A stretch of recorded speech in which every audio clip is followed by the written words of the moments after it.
No big shocker here. Planning and preparing for college can be stressful for the whole family. That's right. There's college visits, there's tests, and oh yeah, there's the cost, the money. Of course. Chad and JW are back from Integrated College Planning to talk common mistakes people make and how to avoid them, because, you know, it's starting to come down to the wire for some parents with their kids who are in school, they're looking to college. What are some of the big mistakes that parents or kids are making right now? Waiting too late to start thinking about this process. It's been interesting since the beginning of the year how many parents of seniors that we've have seen come through. We had somebody come in that actually accepted a financial aid award that they didn't know that they accepted. What? No way. Yeah.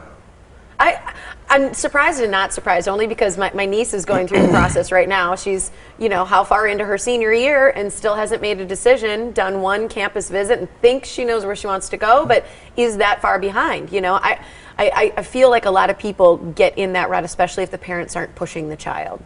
Yeah, it is a little far behind. You know, we've been feverishly filing financial aid forms in January. We completed all of ours for our clients second week of January. What's the deadline? The big deadlines for financial aid are typically, financial aid deadlines for some schools are February 1st. The next big date is February 15th. And then the final date is March 1st. It's coming up. So, you know, you got to pay attention as you're filing these forms and getting the forms in that what the financial aid deadlines are, because if you start missing deadlines, that's going to hinder your financial aid award. Yeah, so get on it. Money on the table. Right. Let's say you have a sophomore or junior. What should you be doing right now? It would be a great time to come in and figure out what your expected family contribution is, so we can begin to determine what That's a big, important number, right? It is. It is a very important number. Because it's what? Your expected family contribution is what? That's what the federal government thinks you should be able to come up with on an annual basis to send your children to college. Right. How accurate is it? When parents see it, are they like, oh yeah, okay, this is what I expected, or generally are they a little shocked by that number? Nobody has ever come into our office and said, oh, that's better than I thought. It's more like, where am I going to come up with this? Exactly. Right. Yeah. And so you guys help people do what? Really become knowledgeable of the situation that they have at hand, and knowing, okay, I'm probably going to have this much out of pocket going forward.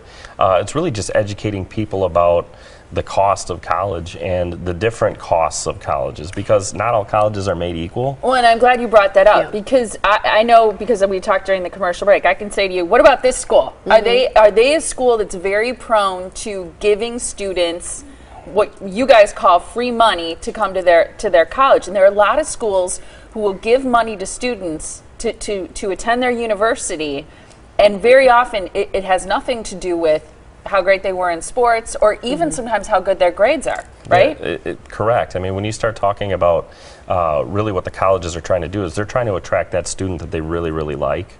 And it is based on those academics, though. So when you start talking about that, you're looking at your SAT score, your ACT score.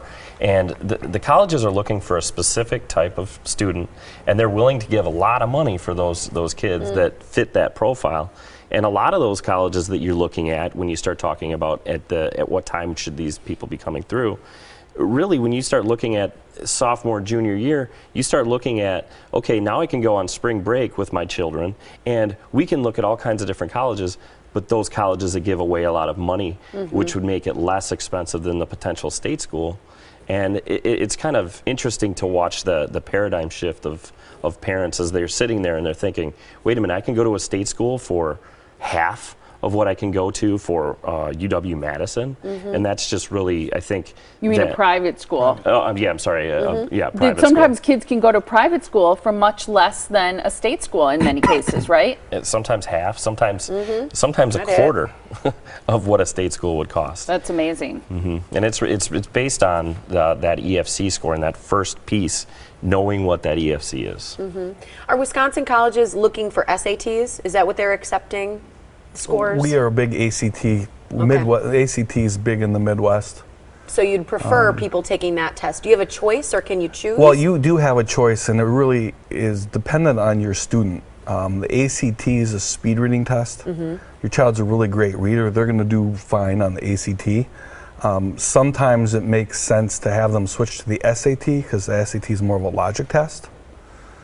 Okay, so it depends on how your student, learns. Yeah, how they're wired. And you guys can help people with that, I know, too. You've got some free workshops coming up, some things to put on your calendar depending on where you live. So they're close to Pewaukee and Mukwonago. There's the location for the 2 free workshops on February 10th. And then on February 26th, you're in Lake Geneva and West Bend. To register for the Integrated College Planning free workshop, you can call the phone number on your screen, 262-574-9242, or go to their website. It's integratedcollegeplanning.com, and their offices are located in Pewaukee.